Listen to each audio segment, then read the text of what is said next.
The Collective Whisper Podcast with Simon Kane.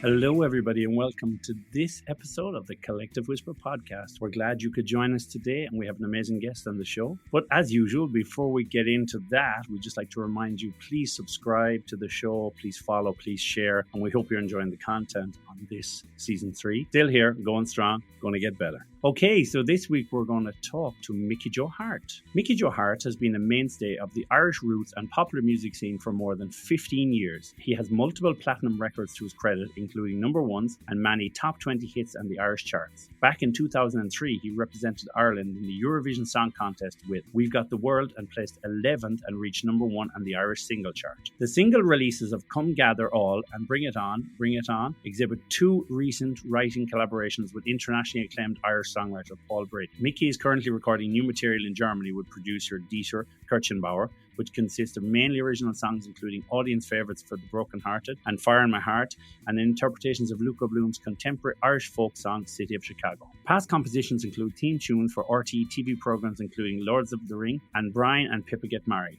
He was also featured as a vocalist on the hit dance series Let's Dance 2016 for RTL in Germany. Mickey also hosts and performs on the Writer series, an in-the-round concept with 2 very special guest artists on selected dates at Rafts on the Corner. Guests include Duke Special, John Spillane, Eleanor McAvoy, The Four of Us, Mick Hanley, Nick Kelly, Leo Moran from the Saw Doctors, Anto Thistlewaite from the Waterboys, to name a few. Mickey Joe Harte is back with a new single, Derry Girl, his first in 3 years, and is currently working on pre-production for his next album. Derry Girl is released across all digital platforms through Swerve Music Limited. This is the first single Mickey's released in 3 years following his last long-play record, Me Too, released in 2018. Derry Girl was recorded in Attica Studios with producer-engineer Tommy McLaughlin and mastered in London with John Davis. This upbeat single tells the story of dating a girl from the wrong side of town.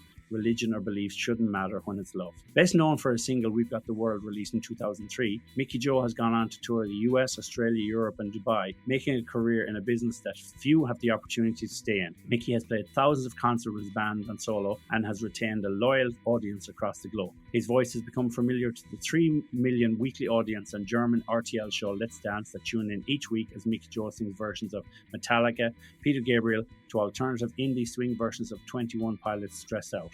Outside of his recording and touring, Mickey Joe has been working on a local project, Music to Your Ears, for men, bringing them together through music and tackling isolation and loneliness. They have now put on over 9 shows in the north of Ireland celebrating the talents of It's Never Too Late to Take Up Music. Welcome to the show, Mickey Joe. Okay, Mickey Joe Harte, welcome to the Collective Whisper Podcast. Lovely to be here eventually, Simon. You know, sometimes to get great guests, you have to wait a while because of their schedule and everyone's schedule. So just keep knocking at the door. Someone will answer eventually. You say all the right things. So, Mickey Joe, it's an exciting time for you at the moment because you have your new single, Derry Girl, out, which I think is getting great reviews, and it's a lovely single. Yeah, it's doing well. It's just, you know, it's lovely to have something out at the minute. Again, Simon's just been, you know, the COVID thing wiped us out. So it's just nice to have music on the go again and be out gigging and traveling and, you know, getting in the car and going to gigs and doing sound checks and going to radio studios and singing the song and hearing it played back and doing some phoners. I've done some today from here as well, for a couple of different stations. Nationwide, like, so it's just nice to have stuff out, and yeah, so it's going okay. So the feedback's good, as is with everything. You know, airplay is getting more and more difficult to get, and so if a station embraces the song and embraces, you know, and sticks it on the playlist or whatever, then that's, you know, it's just really nice. So it's going okay, you know, it's going okay, thank God, yeah. Do you plan to kind of tour just nationwide, or are you planning on doing any, like, you know, German, English tours, or will that be later when an album comes out? I'll probably do a proper tour, if you know what I mean, when the album's out, which is going to be next year. But I'm always gigging, if you know what I mean. Pretty much, just back from England there last night, so and then, you know, I have plans to go to Germany in early New Year again. We had to put off a last little tour I had, but that was okay. Was just we over we messed up a few dates my on my end because of my holidays. I mixed it up, but anyway, so I'll go back there then in the new year. I'm just actually chatting to my producer today, Dieter, over there, and so we're working on another few songs and on one in particular. So yeah, I mean, I was just doing that. I'm just trying to get an album done and out. I have a lot of new songs, and I'm just trying to get that done. And yeah, so next year, hopefully we'll do a tour off the back of that. That'll be cool. So before we get into the present and the future, let's go back a little bit into the past. So you're from Lifford, and I know Lifford because I lived in Letterkenny for a couple of years, and I was working up there as a carpenter, and I was driving all over the rally roads, Lifford, Stranorlar, all these places, fitting kitchens, and I know all up. I know it's been years since I've been up there, but I know the country pretty well, and obviously Creasla has been in the news recently with the tragic events, but Donegal is a lovely place, and Lifford's a great place too. I mean, the county's gorgeous. I mean, growing up, we had kind of the best of both worlds because my mom was from a place called Downings, which is right out on the coast. Lovely beach. Yeah, gorgeous beach.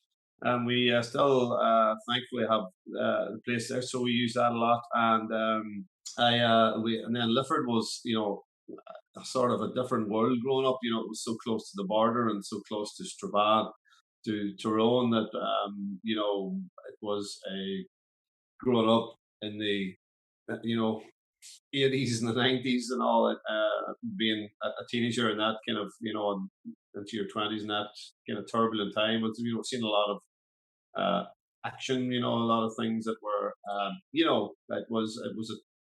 it was a tough place sometimes, but we had that up, that we had it was good that we were able to sort of use Donegal or Downings as a kind of a bit of escape for us as well. It was nice, but I mean, Lifford was it was fantastic growing up. There was a great sense of community, and the troubles. Although it's only now looking back, I didn't really, you don't realize how they affected you, but at the time, as a kid, you just thought it was just something that was going on in the background. It was noise sort of thing, and you were just getting on with being a kid and growing up and doing all the things that you do as a teenager and all them.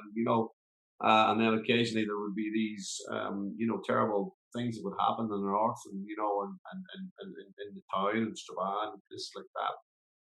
And it was part of life. Unfortunately, it was we kind of accepted it that way, and which was quite bizarre in itself, but colorful, sort of colorful place to live. I can imagine, being a young guy there starting to play music, you obviously tragically sometimes you get inspiration from that kind of thing as well.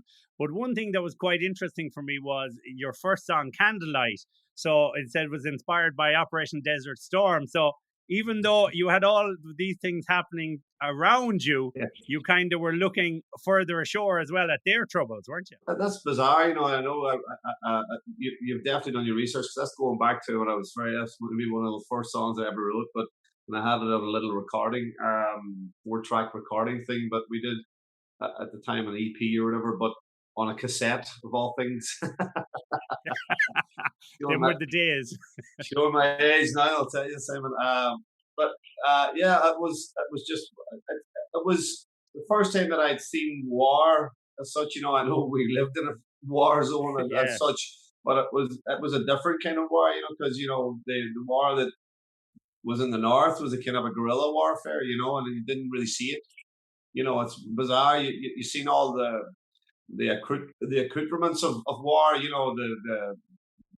The British, the soldiers and the big, the army barracks that they would have had, and the barbed wire and all the stuff that goes on, and the tanks and the helicopters. You've seen that part of it, but you never really seen the violence sort of happened in the dark of nights or something, in different ways, and with car bombs, and it was kind of a guerrilla warfare. So the North was a different thing, but to actually see the first time like a war starting, the start of this war. It was all on TV, of course. It was the first time I suppose they were able to, and it was just like as a kid, it was quite frightening. I just remember being frightened by it, and I think that's what kind of inspired me to write it. It was just out of that fear of like Jesus, was the world coming to an end? Is this the start of the escalation of World War III or something? Mm. I imagine you're seeing things from another perspective because we can get a little kind of seasoned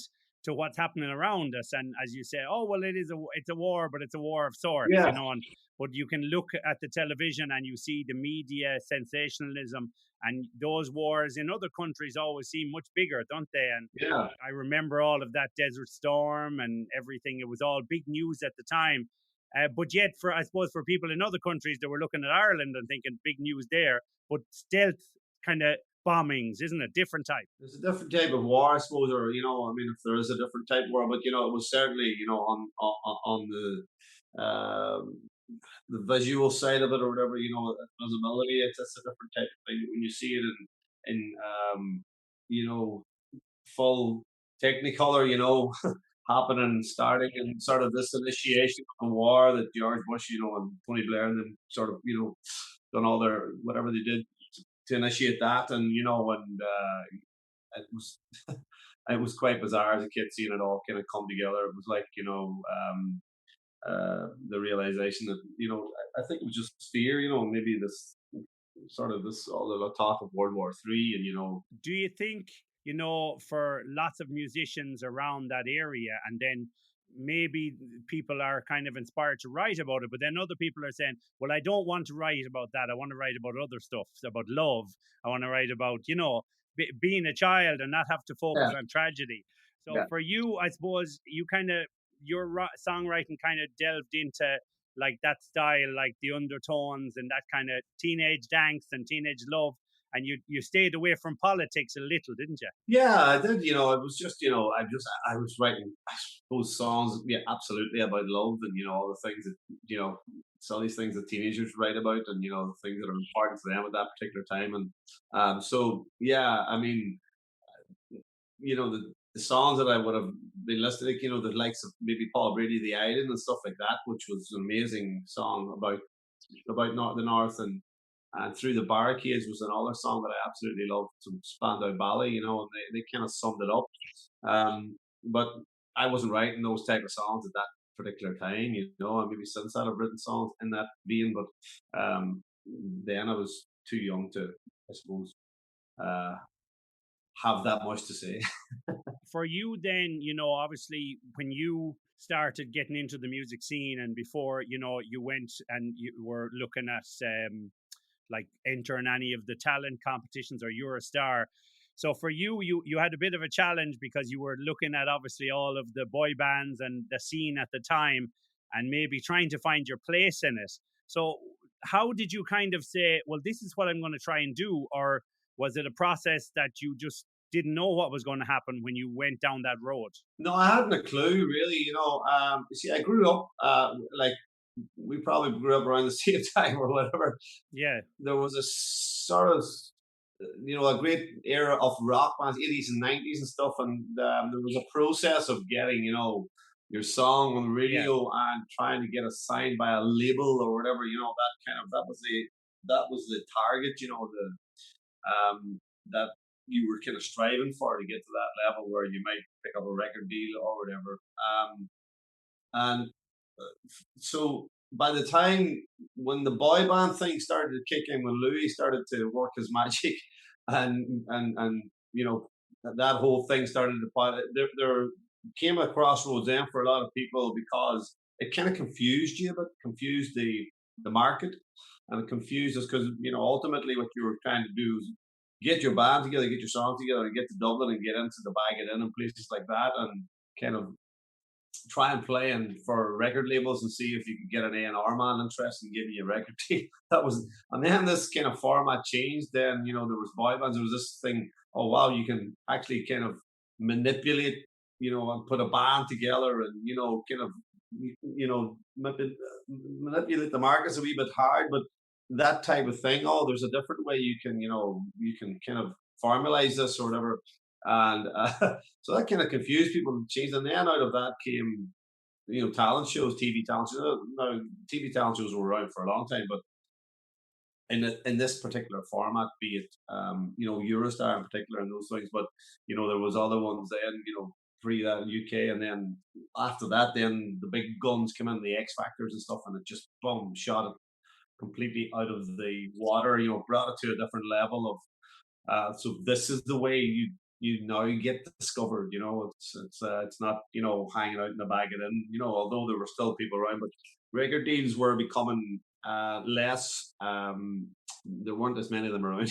Let's just say, and they were just harder to get. But if you could get on TV and maybe won a competition like X Factor or something like that, there's a chance you might get a deal out of that. For sure. It changed at that particular kind of juncture in my life, and I was, I suppose, lucky enough in one way that I ended up kind of by mistake on Eurostar, not mistake, but I wasn't intending, and next thing I was there, and I tried it out, and well, I ended up winning it, and I got a deal out of that from Sony, and so, but it wasn't a kind of a conscious decision that I was going to, go down the competition, the TV talent show route, but it happened that way, and people would give the right arm to have that. So I wouldn't knock it. I was very lucky to be able to get a deal with Sony at the end of it, and do an album in London with John Kelly, fantastic producer, and all that kind of things that happened off the back of that. So I've had Lucy Evans on the show, and she talked about her Eurostar experience and everything. And I think for people who go through those, there's at the end of it all, there's good and bad things, and there's roads maybe they wouldn't have chosen, but maybe it led them to better things. So maybe after a few years, that artist evaluates their career and says, okay, am I where I thought I'd be? And if I didn't have that competition, would I be here at all? So you have to kind of take the good with the bad sometimes with these things, don't you? And that's it, but it's the same. I mean, the process of the business is the same for everybody.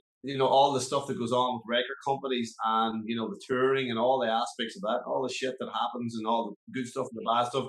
That aspect has never really changed. What has changed is the way that people get discovered.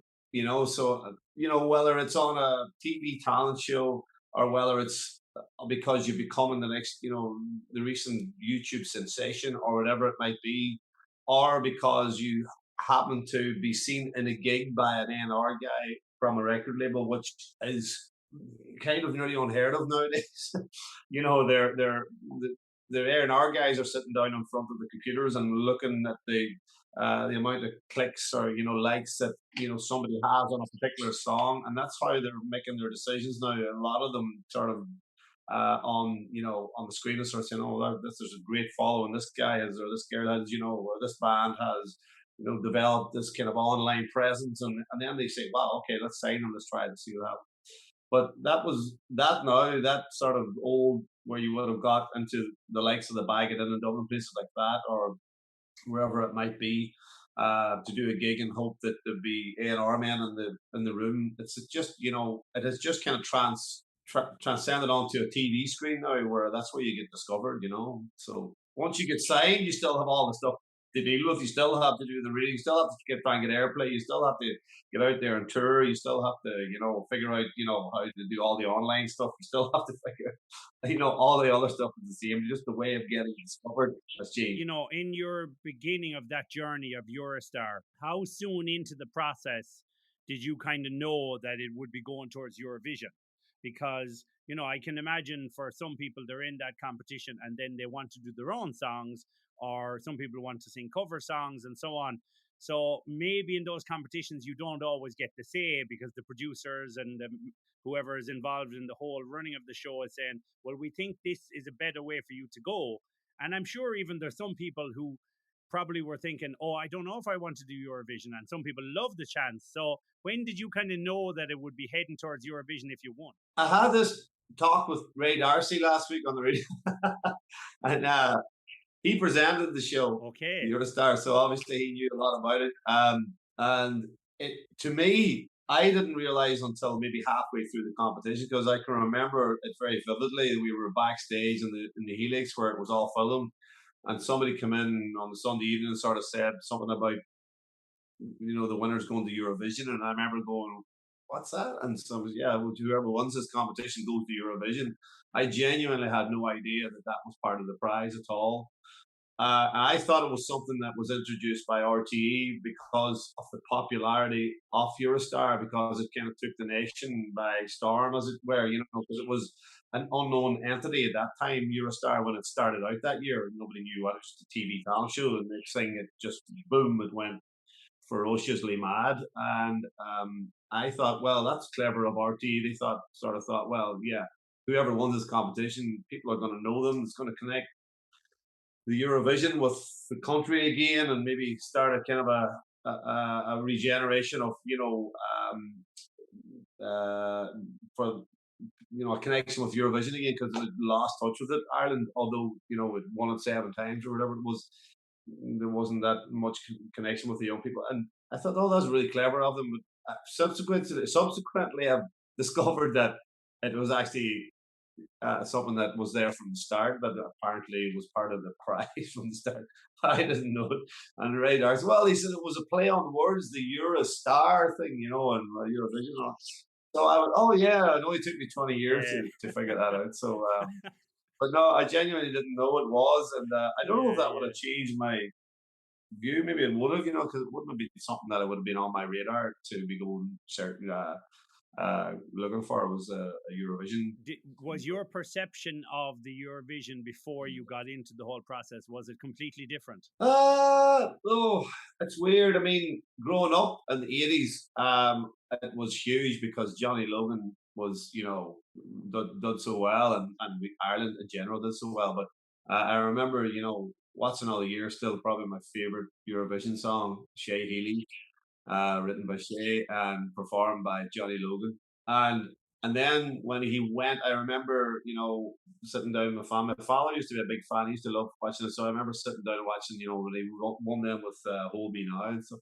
So, I mean, it was really good, great memories. And then I think we as a nation lost touch with it a bit.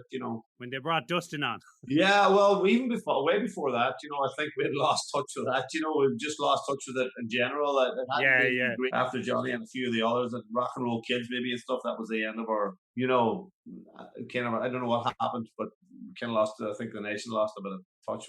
Touch. I don't know, or we got a bit complacent about it or something like that. That we could, sort of. Yeah, well, we won it more than anyone else, and it's probably the only thing that we've won more than anything else in a nation. But Was that a lot of pressure then for you going into the Eurovision? Because, you're thinking, oh, because, it was a great song. And I'm sure, you have that pressure on your shoulders of looking at Charlie McGettigan and Paul Harrington and, Johnny Logan and Linda Martin and all these yeah, winners. And it's quite a lot of pressure, isn't it, to have? yeah, Because you have a good song and then people are expecting more then. Because like the honest conversation people have in bars and at home about Eurovision, they go, "Oh, that's a terrible song this year," or "That's actually a good song now, that could win it." And then there's more pressure if the song is good. yeah, yeah. That's it. Yeah, yeah, but well, the expectations were big for me because the Yeah, song, everybody knew the song, and the song was number one before I left Ireland, and that was the problem because when I got there, then everybody thought, "Wow, of course we're going to win," because the song's number one in Ireland. So, but that's not how it works, as you know. But because all of the songs have their own audience in their own country, and their own. of So, course. but it was such a big thing here, that song, and I think people expected it to win. And when you get there, then you start to believe the publicity a wee bit because people are saying, "Oh, it's one of the favorites," and then you get caught up in that whole geez, maybe we have a chance, that type of thing. Ultimately, yeah, I was just hugely disappointed when it didn't do, when we didn't win or even do better than that. But Yeah, but I think it did. I think it did well, and it's kind of like the Premiership or the Champions League. It's very hard to win both of them, but I think the fact that you had a number one before you left, it took some of the pressure off. But it would have been like not a hat trick, but it would have been the double if you had got the Eurovision win as yeah, well. But I think looking back, that song and that whole performance and the Eurovision time, it did really well for you just in that moment, didn't it? yeah, absolutely. And I mean, I was just hugely disappointed myself because I felt like I felt my performance wasn't good on the night. To be honest, I didn't quite nail it, and I think it was just a long week. And that's not to make excuses. I've had longer weeks and I've been on tour longer, things like that. But I just felt, I felt myself that I just didn't connect with the TV audience didn't quite nail it, like the way I did in Eurostar, for example. So I don't know though, because that's I was just rewatching it. I remember sitting in a pub in Tuam in County Galway watching it when it was on that night. And actually, I think I was playing in Canavan's bar. I was playing the gig there, and then we stopped for the Eurovision. I know it well. Not Canavan's in Bedclare, the other one in the town in Oh Tuam. yeah, Yeah, sorry, yeah. Not said your brother's local. Yeah, I not in remember that Belfast. performance. But Yes. I was looking at there this week at your performance again, and one thing I thought you were very natural on stage, and one thing I thought was cool was the backing singers. You kept looking at them. You were looking at them as if like engaging them, and I thought that was good because it Oh kind of yeah, felt yeah, like you were including them because obviously they're yeah. singing with you, but I thought that was cool as well, and I thought you sang pretty well. Yeah, it was okay. I mean, it was just a couple of things I didn't quite. It's not really sometimes about the singing or nailing it too well. It's just about the connection. If you can connect, I just felt maybe I connected better on Eurostar the final. With the song or something like that. I don't know, and maybe it was newer to me and it was fresher. And by the time I'd come to the end of the Eurovision, I sang it so much, and you rehearsed so much that week at Eurovision. Maybe I was a wee bit just. You know, tired of it or something happened. I don't know. And it's a long week and you're doing a lot of interviews, like thinking, I think my voice was out, tired and all those kind of things. Not an excuse, but I just my own sort of when I look back and I think about it now, that's just my own, way of sort of trying to figure out because I think it's not bad to try and evaluate these things. I think It's for not what you a did bad with thing, it, but you yeah. should be proud because the Eurovision is what it is, and I mean, and over the years it's changed into Yeah. something else. But I think at the time, with the expectations from and the pressure from the other winners and everything, I think you did very well. And the fact the song was such a success before you went, such a success on Eurostar, it had already done the job. You know what I mean? Yeah. Moving on to your you were with Sony and then coming to your first album. Was that a hard process then, after Eurovision and then saying, okay, Okay. I'm going to come out with the album Yeah. and what songs will I use? Will I use my own songs? Or were they giving you songs as well? Say, hey, why don't you use this? How did you deal with all that? Well, in fairness to Sony, they were very good, really, in terms of the song selections and things like that. They gave me a good bit of free rope, as the man says. I suppose they wanted some of the songs from the show. Obviously, we've got the world had to go on the album. That was a Yeah. no-brainer. And then they wanted a couple of songs from the show, and they said like from Eurostar and Teenage Kicks was a very obvious one because it went down really well. And The Island was another very obvious one, just because of the sentiment and how it delivered and how the reaction. And then after that, so I think we did those three, and then the other seven were original songs, six and a half, and one of them was a co-write. Maybe one or two of them were co-writes, but so I suppose I had half of the album, sort of, 60% of the album was original, my own thing. So I was pretty happy with that, that outcome of it. But Wow. yeah, and little things like I recorded Teenage Kicks, and I'm a huge big fan of the Undertones. I grew up listening to them, and although they were a bit older than I would kind of miss the Undertones. My brother was into them, and a few friends that were in the band and stuff like that. And to get record, I remember the single. A friend of mine gave me the actual single that he bought, like Teenage Kicks, and I learned it by lifting the needle and going back and learning the words. I mean, that was back in the day. They don't even know what we're talking about now. Before the But cassettes. yeah, Yeah. with the record player and stuff.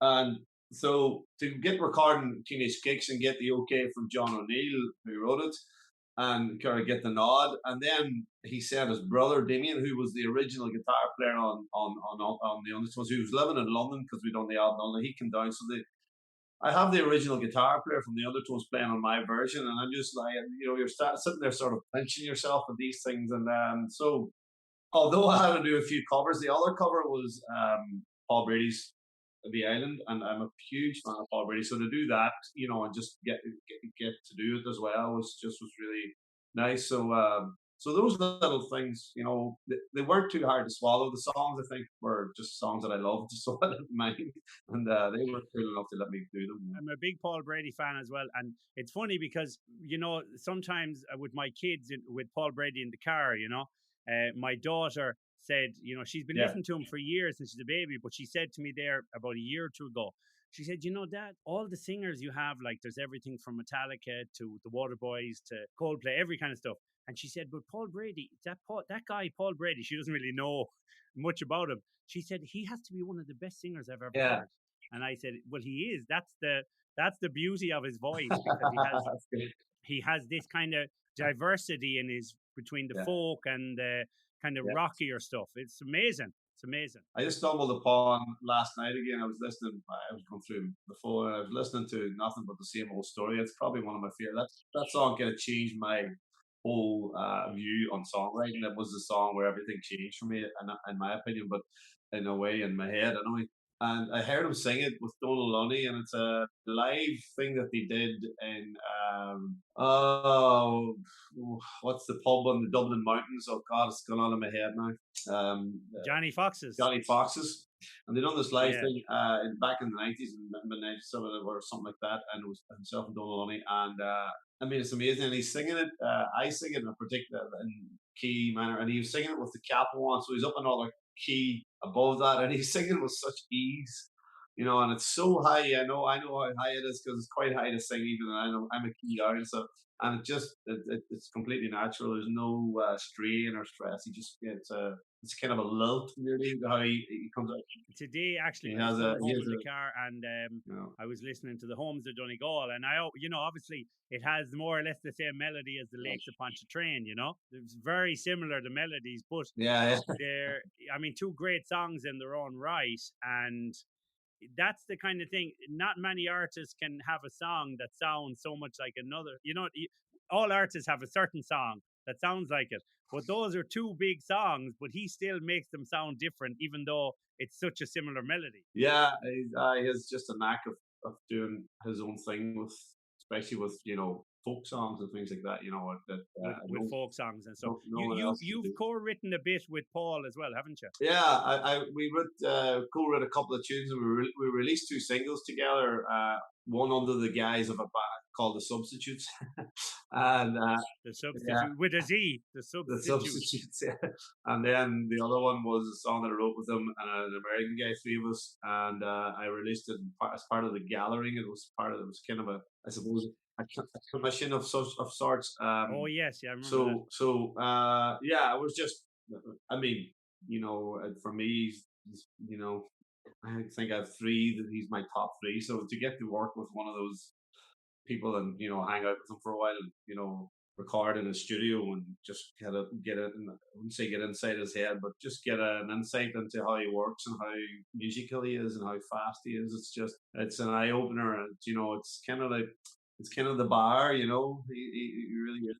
And you just yeah, when you're having if you're in a Yeah, studio. recently I had Eleanor McAvoy, and she works with Paul as little as well, and she was talking about like that Yeah, similar thing. He's great to work with, and he, as you said, he's a high standard as well, and like when Bob yeah. Dylan lists, Paul Brady is one of his favorite artists, you have to take notice, don't you? Yeah, there's so many. He's a real musician. You know what I mean, like, as well. So there are so many great musicians out there. When you mention his name, their ears cock up. Oh yeah, I know Paul Brennan, and there's just a Yeah, huge he's amount well of known. respect. And it's respect from the highest of quarters. It doesn't come any higher, really. So Yeah, he's just, yeah, he's. I always say he's our Bob Dylan, but I don't know what he's our people else Bob say. Dylan. Yeah, yeah. For you, like moving forward, and you going through all the albums, and then, you know, did you kind of change your style, or did you find a new style, or like, and to what you have evolved into now? Do you think that was as a result of experience and getting older, or do you think you have evolved into what you always wanted to be with your songwriting now? Yeah, I think I'm where I'm close. I'm never. I think I found my real voice, honestly, about 3 years ago, maybe 4 years ago. That's a fact. After 30 years, or uh, Oh, there uh, it is. yeah, genuinely, I think I found that place. I don't know. Some people find it earlier. I think I found it, in the last few years. Really, that place it's between your head and your heart somewhere. I don't know, between your head and your soul and here, and it's in somewhere. And when you tap into it, when you find it, I can't explain it, but it took me a long time, and I was always trying to explore and find. And some people do it naturally. you take the likes of Paul Brady, people like that, the Bob Dylans, they have they have their voice, and I think I found my voice as or it developed. I always had my tones and stuff like that and things, but I'm very comfortable now. Let's say I'm the most comfortable I've ever been performing now, and and that relationship between my song and my head and my heart and that place and the guitar, it feels like one now. And sometimes it used to in the past. It took me a while to get there, but yeah, I'm really happy where I'm singing now. Where I'm performing, and I think I feel the songs better. I feel the vibe. I feel the tempos, and everything in that respect. It fits a bit better. I'm easier with it. And I'm more at ease with it. I'm more confident just about that these are my songs and this is what I do, and I'm not making any apologies for it. If you like it, brilliant. If you don't, No, then no. that's okay too. So that's what you have to. It's hard to find that. Sometimes it's hard to get to that point. And it doesn't mean to say that you don't have shit nights and you don't have bad gigs. Of course, you still do, but it makes it, I think, easier. Explain to me your songwriting process. Like, do you kind of do you get inspiration, when you're not in the studio or not by the guitar and kind of rush home and write it, or is it usually when you're kind of plucking or late nights just messing around the guitar? Where does the melodies and the words come from a lot of the time? The melody and the words have always come together for me. Normally, sometimes I'll get maybe a line and then melody will come into my head, or I'll sit down with the line and I'll get the melody out of the guitars. And genuinely, when I'm with the guitar, playing the guitar, the melody and the lyric, the line will come together, and then the song builds in that way. So that's kind of my process. It's different for different for different people have different process or different ways of doing it. Some people write lyrics and go, pick the music, and some people have music and melodies, and then they go and put lyrics down on it. For me, it's just they normally come together, and then I'll go back and refine the lyric or whatever, or try and figure out what it is I'm trying to say. and What's that song about? I don't know yet. yeah, exactly. Yeah, you just get a nice line, a nice chorus. You don't really know, but you know it's nice, and say, oh yeah, and then you kind of the subject matter comes out of it and you figure it out. But yeah, so that's kind of normally how it works for me, to be honest. Okay. Yeah, And is that in the studio? Like, for example, do you do a lot of pre-production and pre-writing kind of at home before you even go to the studio, or do you find yeah. you write in the studio too? I never go to the studio unless I had something ready. I don't go to the studio to write. Yeah. Yeah, I always write at home, and I'm able to record and a little bit at home. So I have a little system that's it's very simple, but it allows me to put down tracks and build songs and build ideas. So Derry Girl came about kind of like that because I had a lot of it done. I figured out the tempo and the arrangement pretty much from home, and then I sent the tracks to Tommy, who recorded in Attica. Tommy McLaughlin, who's a really good engineer and producer. He helped me with the song this time, and so we used that as a template. And I had it down to click before I went, so he was able to use some of the stuff I'd sent and keep some of the things that we liked, and then we got a drummer and drummed on top of it, basically.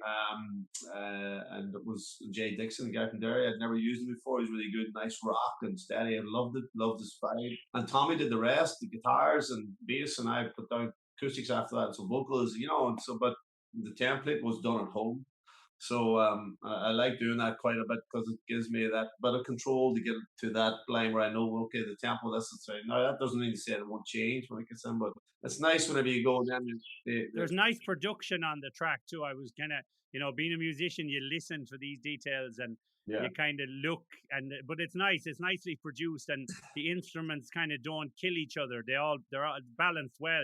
Yeah, it's nice. It's very guitar. So it's not really the typical kind of sound I go for normally, but it was just the song. The Yeah. song sort of demanded it. So, and I knew when I'd written it that Tommy would be the guy to go to, and he's got a great studio and he did a great job. So, I'm really happy with it. But yeah, not the typical sort of sound, but I really enjoyed it. It's all guitar. It's very guitar based, and that might be a template kind of for the next album. I'm not sure, but I'd like to explore that a bit more. Obviously when you were writing Derry Girl and the show Derry Girls, and we have Galway Girl, two versions of it, and there's so many things. So was that when you were writing it, was it something that you're it just all flowed out, or are you kind of writing it thinking, oh Jesus, I'm not far away from Derry and it's something did you have any fears writing it and that title and everything? Yeah, I was, well, it was more of an ode to the Derry Girls show, and so far as that, or to Lisa McGee who wrote it, because I Yeah, absolutely loved it, because every character I knew, if you know what I mean, I knew somebody like them or whatever. And I just thought she nailed yes, it. We used to be busting our sides in here laughing at it. She just really did. But what she did do was that she made it cool for to use those Derryisms, those colloquialisms, whatever you call it, in a song that you could never have done before. I mean, I yes, couldn't have released that song and got the same reaction that I've got to it now, because people wouldn't have got the joke, as it were. They wouldn't have got the how's about you and catch yourself right, on, yeah. get a grip, all those things that they Catch said. So yourself on, all yeah, that lingo kind of made it cool. And it's nice you guys go to Germany or wherever, you go to America or whatever, chatting to people, and they'll be saying to you, "Oh, you're from Ireland? Oh, right. Do you live anywhere near Derry? It used to be, or do you live anywhere near Dublin?"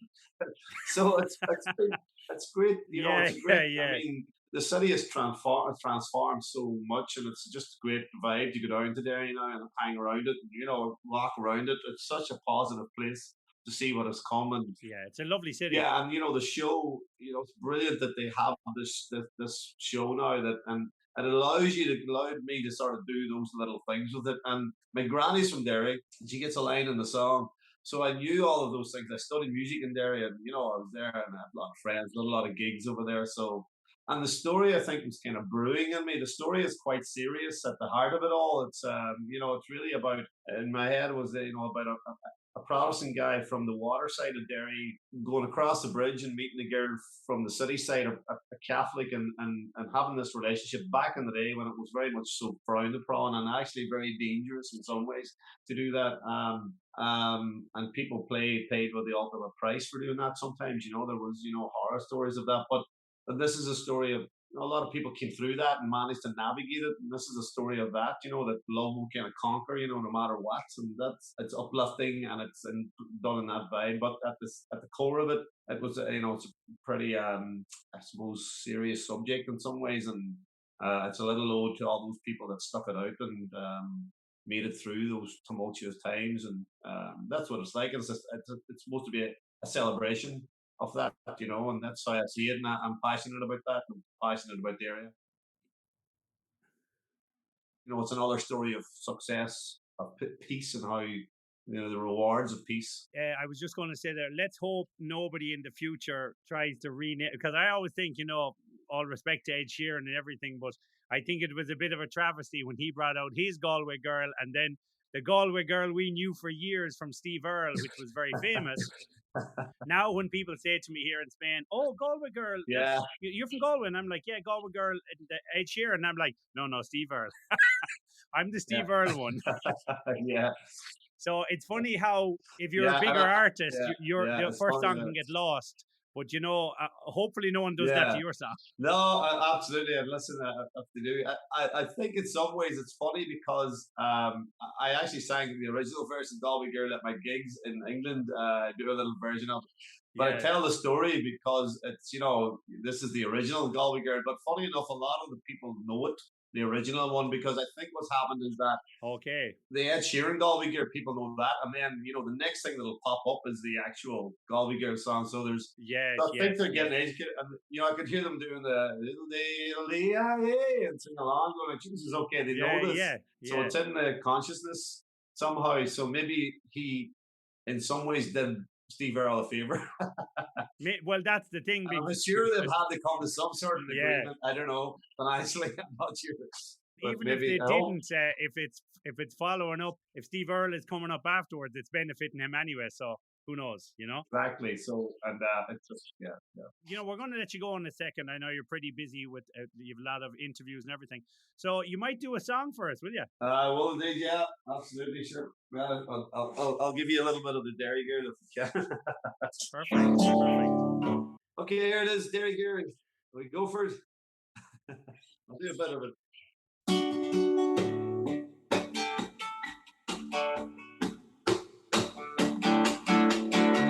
Friday night, blues around. Eyes at my tea, let's hit the time. Take our chances, cross the bridge. Figure out what the difference is. I don't know what's the fuss. Why is it always them and us? All I want's to have the crack. Not one step forward, two steps back. I'm in love. I'm in love with a Derry girl. She's alright. She's all mine. Catch yourself on, get a grip. The Derry girls are on the red.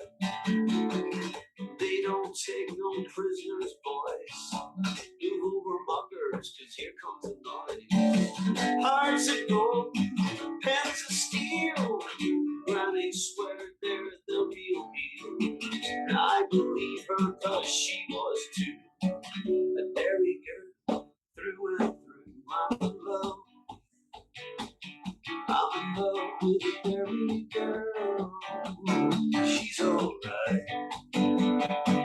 Yeah, she's on my mind. There's been a lot of changes, yeah. Oh, there's been a lot of changes, yeah. There's been a lot of changes around here. Yeah, there's been a lot of changes. Oh, there's been a lot of changes. Yeah, there's been a lot of changes around here. 30 years come and gone, still together, going strong. I guess there's truth in what they say. Love will always find a way. And if my wish does come true, there'll be no barriers for you. And boys and girls are free to meet on any side or any street. I'm in love. I'm in love with a Derry girl. She's alright. She's on my mind. I'm in love, yeah. I'm in love with a Derry girl, yeah. She's so fine. Oh, she's all mine. I'm in love. Oh, I'm in love with a Derry girl. She's so fine. Oh, she's all mine. Friday night, who's around? Eyes about you, let's hit the town. We'll take our chances, cross the bridge, where my Derry girl still lives. Brilliant. Really nice. The more I hear the song, the catchier it gets. It's a really good song. It's a lot of fun. I heard it the first time and I thought, actually, it's very catchy. And now I've heard it 3 or 4 times just in the last few days, you know, and it's growing on me even more and more. It's a really good song. Well, very well written. Thank you. Yeah, it's a lot of fun. It has a real vibe of like I used to love her, that kind of love story of the ages. You know what I mean? Yeah, that's good. Yeah. Brilliant. Really nice song. And I think it's going to do really well, Mickey Joe.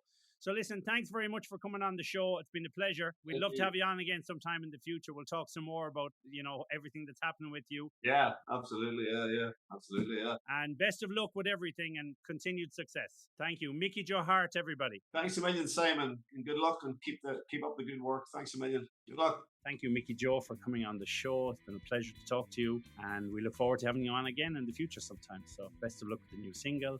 and best of luck with the album when it eventually comes out. Okay, everybody, thank you very much for coming on and listening to this latest episode with me and Mickey Joe Harte. And we hope you've enjoyed it, and we hope you've learned something that maybe you hadn't heard before. And if you're a big fan of Mickey Joe Harte, I think it's always a pleasure to hear from him. So we hope you've enjoyed it, and we have lots of special guests coming in this season 3. So stay tuned and stay positive and stay with us, That's all we ask you to do. Thank you very much, everybody. My name is Simon Kay. This is the Collective Whisper podcast. Please like, share, subscribe, and we will see you in the next episode. Till then, take care of yourself, your family, and the people you love. All the best. Bye-bye.